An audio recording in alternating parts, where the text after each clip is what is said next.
Mektepke barıp kaldın mı? Almadın mı? Assalamu alaikum dostlar, qadrdanlar, жақсылар, көріп тұрғаныңыздай осы шаңырақ бағушысы һәм апамыздан награн болады. Сол құлағы естпейді, сөйлей алмайды дегендей награнлығы бар. Лекін 4 перзентіме бар. Олар жүді жақсы.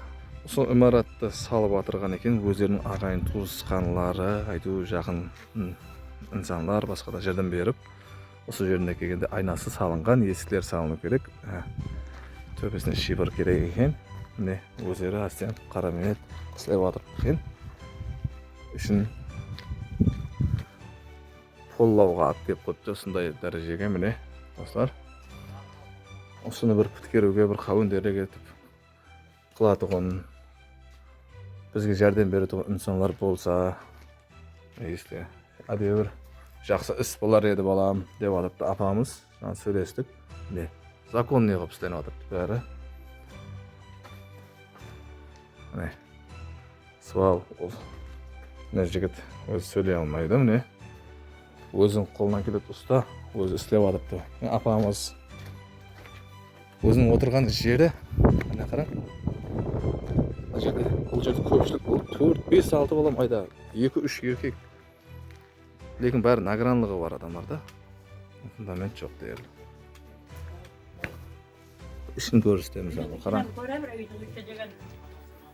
Үйдің ішін ахуалы. Ағамыздан награн. Охо. Шүда бір жақсы іс болар еді. Бұл инсанларға бір жәрдем беріп, ана үйін дерлі сүйегін пітіге қойған екен. Азыма жәрдем беріп жіберсек. Басылыптан налмаймыз, басылыптан әмелейміз, ешқандай жәрдем сұрауға мұқтажымыз жоқ. Құдайға шүкір жайды біткерсек болар еді, азымаз деп тұрыпты. Шифрымен полы қалса, ар жағы аппақ қып хақлеп қойсаң да бола береді. Котел деген ісі бар екен болған. Соменен шүда бір ажайып іс болады. Бұл жайды енді ремонтлау керек деп айта алмаймын. Бұл жайды полный бұзу керек. Ешқандай ремонтқа жауап бермейді бұл жай.